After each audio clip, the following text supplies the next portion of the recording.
Hello, hello. It is a beautiful, beautiful evening, summer evening with my blue god and my papa dog. And putty and art and poetry and romantic get together.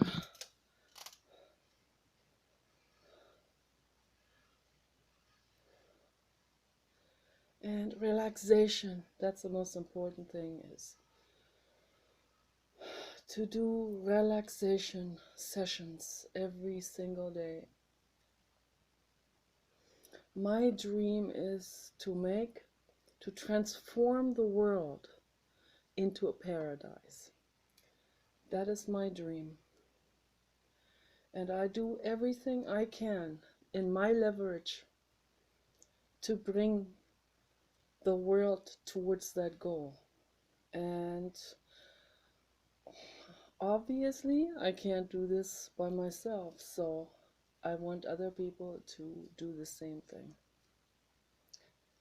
And talk about love and peace and healing and meditation and activism for the animals and standing up, for justice and peace and well-being for all living beings equally much.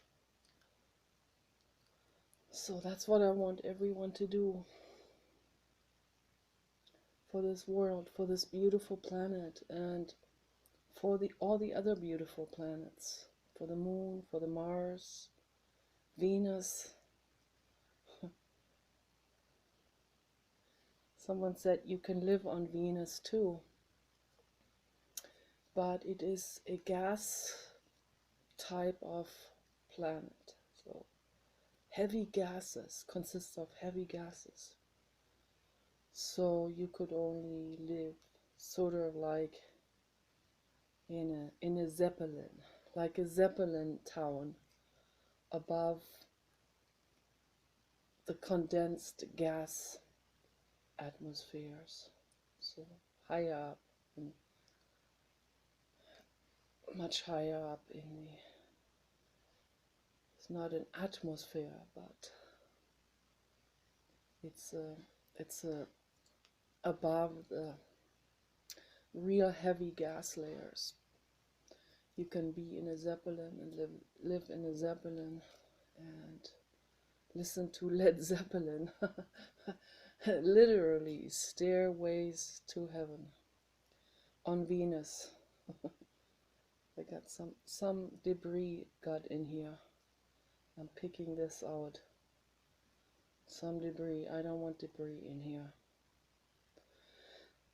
There's a lot of lint in our house from outside. That gets into the body. That's okay. My dream is to one day live in a world where there is only peace and love and gentleness and kindness, where everything is respectful and loving. By respectful, I mean not being afraid of someone else, the opposite. You are respectful out of love. You respect someone else's beingness, someone else's needs, someone else's wishes and dreams and boundaries. That's what I mean by respect. A lot of people, they think respect is like a boot camp or something. My grandfather, he thought respect is the ultimate end goal. That's what he wanted to achieve. And that doesn't bring him closeness to anyone. Are you upstairs? Yes, I'm upstairs. I'm making a video. Okay. My grandfather is a very tragic figure. Very, very tragic.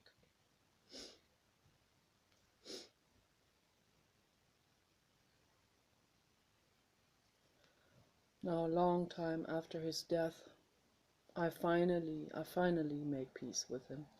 Finally, it took me a long, long, long time because he mistreated me so much.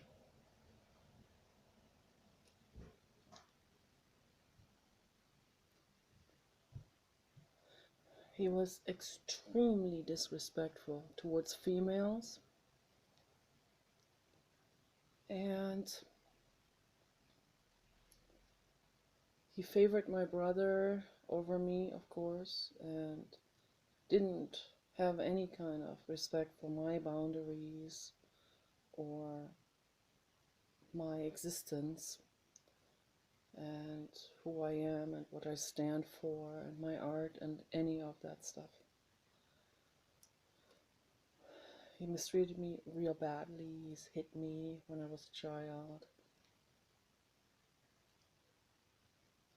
So it took me a long time to make peace with my grandfather, but I finally did, because looking back on it now with the knowledge I have now, I can clearly see that my grandfather was just like a trampled down flower.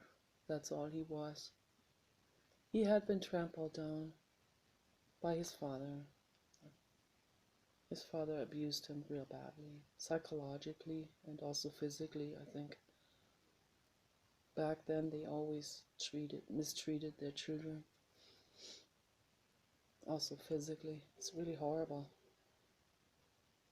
And they thought respect is that end goal, you know. They thought respect is fear, gaining other people's fear or something. That's not closeness. That's the opposite of closeness. Real respect and real togetherness with any living being, animal and human. Animal with human, human with animal, animal with animal, human with human. Any kind of animal with any kind of animal. The only way they come together is through trust and love. And ahimsa, which means non-violence, which means gentleness and no force whatsoever. No force, no resistance. Ahimsa comes from Sanskrit, which is an ancient Indian language that has been built around meditation and yoga. And a lot of people know about it. A lot of people don't know about it, so that's why I explain what it is. Ahimsa means away from violence. It means no to violence.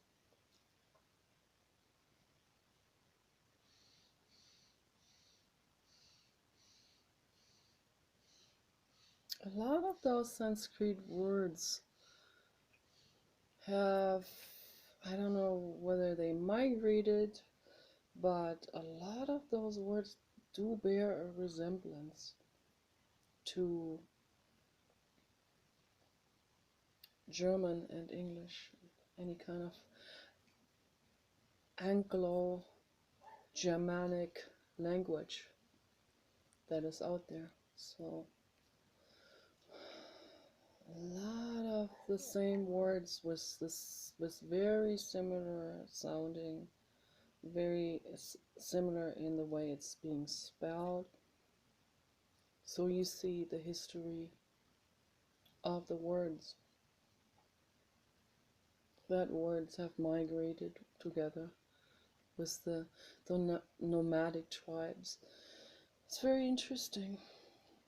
It's also very interesting where each word originates, where how these words are rooted, where what the origins are of many different words. Many different words actually have an origin in phonetics, in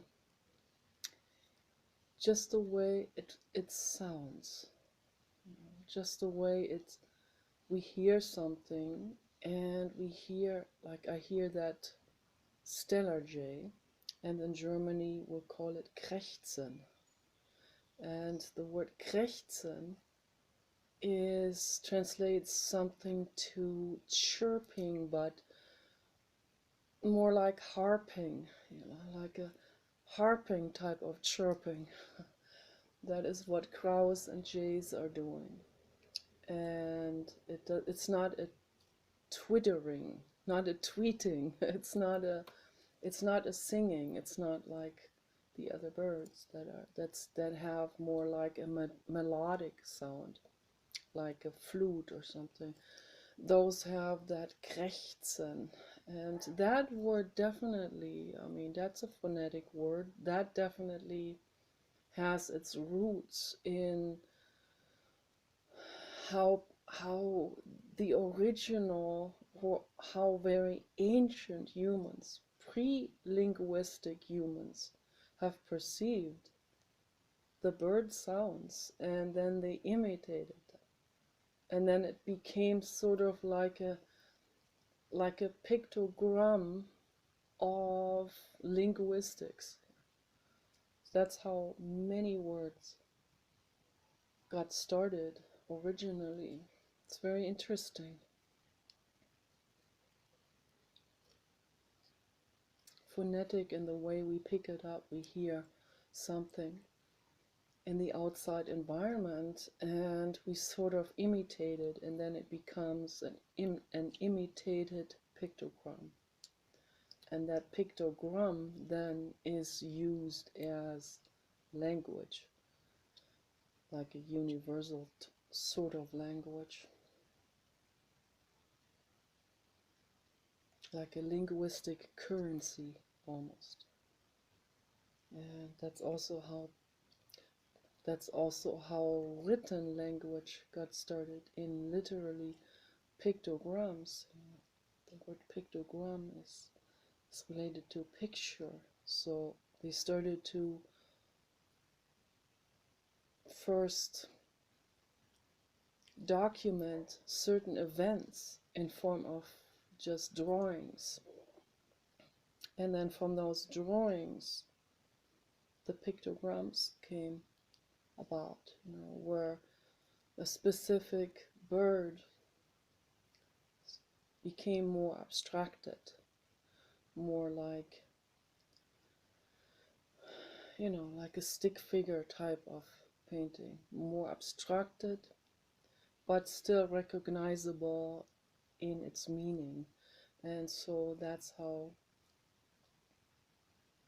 basically how letters got started. Letters of many different languages.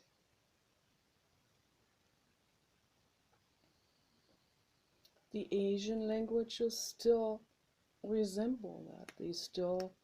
They're still a reminder of the original pictograms.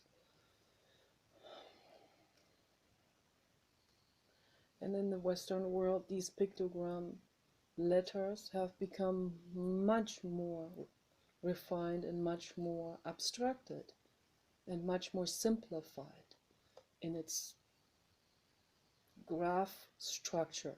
So it's very interesting how this all, and why the Asian languages are more complex in their graph structure, and more like pictograms actually.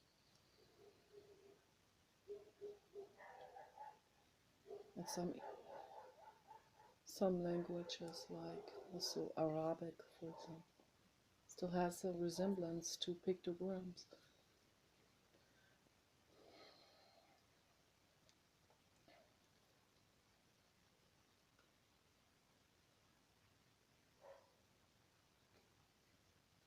I think the next big step now for human evolution is psychological intelligence.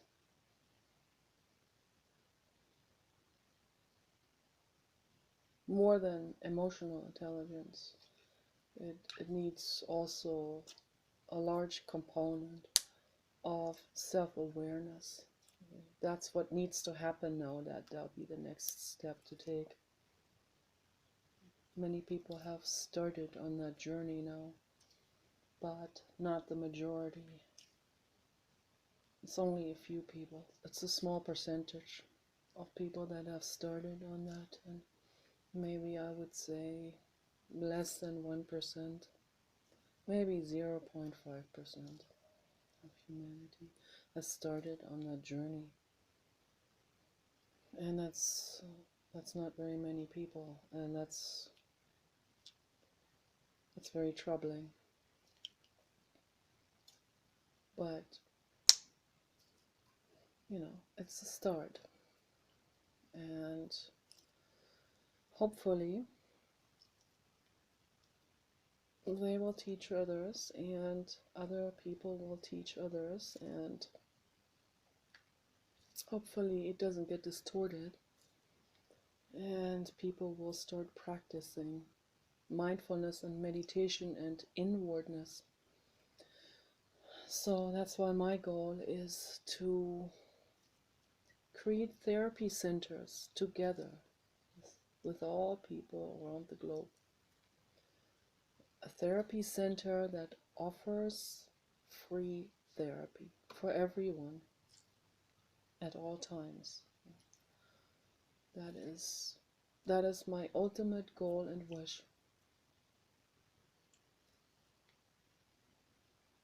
for existence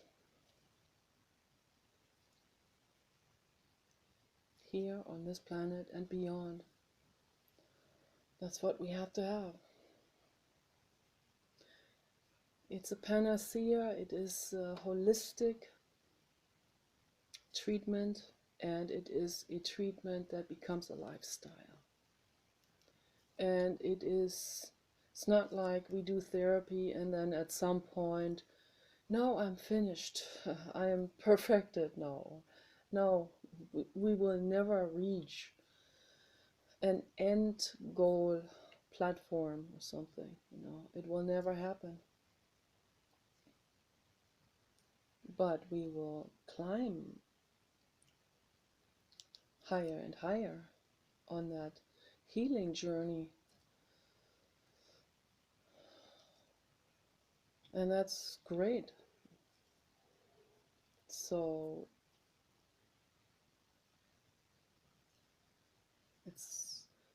it's extremely important to be on that healing journey, because like what Tony Robbins always said, look at your life 10 years from now. So envision how your life is going to be if you continue the way you are doing it at this moment. If you take someone who's an alcoholic and he looks at his life, let's say he's 40 years old, and he looks at his future 10 years from now, he'll be 50, and if he doesn't quit drinking, how his life is going to be. He will have lost his wife. His kids are adults. They don't want anything to do with him. He might still visit his old mom, and she will probably tell him how his grandkids are doing. She will tell him how his wife found another husband, the dream man of her life, and how this is all going to feel. So let's compare this to the healing journey. Let's assume this is let's just pick some random person out of the crowd, a random man from the United States who's like 40 years old, and he looks forward towards the future, and he looks at 10 years from now, and all these entire 10 years, which it's The older we get, the quicker this seems to unfold. So he looks at this, at these 10 years that are ahead of him. He's gone on the healing journey, and he's looking at himself 10 years from now. And he sees a happy person. Yeah, he still cries sometimes. He still needs the therapy. He still, might have an argument with someone or might not get along with everyone. It's still, there's no such thing as perfection. But he's happy. He's content. He has found another girlfriend, or he's still together with his wife. And his kids like him, and they get along, and he's sharing his own healing journey with them and telling them, about the dangers and pitfalls of life. And his life is balanced, it is in a flow, it is steady, and his mind has become steady and stable. You know how important that is, to have a stable mind. And he's free from substances, completely free. His cheeks are glowing, and his weight has balanced. He goes hiking with his kids that are 20 or whatever. They go hiking all the time. They adopted dogs from the shelters. He has a beautiful dog, a poodle, or a pitty, a pit bull from a shelter. And he loves his dog, and he's happy. He may not be rich, but he's happy. He has, I don't know, retirement, or he has found another job that he likes better, that he feels more comfortable being at, with better people. So he, on his healing journey, when he became sober, he became and started to take the inwardness process. He started to realize, oh, the people at his job, that's not really for him, They're bullies, they're assholes. His boss is a jerk. He quit the job. So he became aware. He also shows people his boundaries. He says, no, if you have to be assholes, I'd rather not have that money. I'd rather leave. I'd rather have less money. I'd rather sit there for half a year looking for another job, right? Than to be bullied just for the few extra dollars, That's self-abuse. No, it's not worth it. So he changed his, this is a hypothetical example. So he changed the job, he got a better job that's easier going. Maybe a job that he in the past would have rejected because of the self-image of being tough, that his dad put into him. You gotta be tough in order to show off as a man or something like this. So, and then in that tough job, he was bullied because they're all like that in there, right? So then he became more aware. He went to a job that deals with gardening, or teaching, I don't know, teaching kids in a school about gardening, or becoming more aware. He expanded his horizon. He no longer equates toughness with being virile and manly. He starts to realize, oh, he's a man no matter what he does. He's a man even with a pink t-shirt. And he can stand his ground. And he can say peace and love to everyone who bullies him. And he doesn't, he puts up boundaries and says, hey, okay, you can't bully me. Okay, I have a boundary here. So he'll educate bullies. He'll tell them that what they're doing is not manly. That's not smart. That doesn't make the world a better place. So in 10 years, a lot of things can happen. When you're on the healing journey, you can have made it very far, very far. You can become very content. Okay, so compare that with the other. It's not a choice. Yeah. The choice is clear. That's why it's not a choice. Of course, you take the paradise route, the healing route. And that's what I want to see with every single human happening on this planet. And I hope that makes a lot of sense. I want to see it with my brother happening. My parents are too old now for any kind of paradigm shift to happen. So I love my parents infinitely much and my brother, and I wish them the very best. So and all I can do right now is I give my parents love and my brother too. And so my brother still has 10 more years and 20 more years and 30 and 40 more years to go. So can you imagine if you do this with the next 40 years? Just picture that. And I've seen people on alcohol and nicotine. I talked about this before. I had Rita and Joanna, my best friends in that area, best friends in person. I hung out with them. They got severe issues, both of them. Joanna's an alcoholic, and so and Rita was taking hallucinogenic drugs.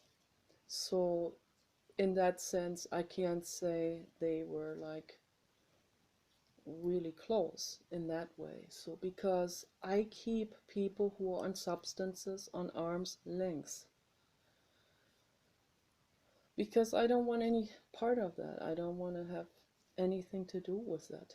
So, but occasionally we talked, we wrote each other a couple of years where we also had a group meeting in the park with other people too. Most of them were alcoholics. It was very sad to see, but at least I wanted to give people some sort of, it was like a start, some sort of my idealistic thing that I wanted to set up. I thought if we meet once a week, and we did this for over a year, I think, and was supposed to be for talking about all kinds of things, philosophy. And so we had a handful of people. I don't know, the most people were there were like 7 or 8, and this one guy brought wine, and I didn't want that. I told them we wanted to keep this substance free, but that one guy, he's such a severe alcoholic with varicose veins in his face and all of this. He just can't. He can't even stay away from it for an hour or something. So, but I let people be the way they were. I'm not I'm not their dictator. And I already knew that, it was just sort of like it was a well-meaning attempt to get people together in a situation that is religion free and that is dictation free, and that gives everyone a chance to hang out and talk about things, psychology, philosophy, and also cry on other people's shoulders, which some people did, and I thought that was very healing. And I think that one lady really got some help out of it. That was very important. And a teenager girl, she got something out of it too. So I thought that we did help each other in this way for went on for a while. So then at some point it fell apart. People weren't coming anymore. But I was still friends with Rita and Joanna, and Rita and Joanna's husbands are alcoholics and heavy chain smokers, and they told me, they kept me informed with their news, the news from their husbands. And they told me about the decline of their health. So I saw directly what they were doing to themselves. I saw directly what that was doing to them. Horrific, hell. So is that what you want to do? You want to suffer to death? Or do you want to go on the healing journey? You know, it is your choice, and there isn't any choice. Of course, you are a sentient being. You don't want pain. You go on the healing journey. So that's what I wish for the whole world, you know. Come on the healing journey with us. Take care.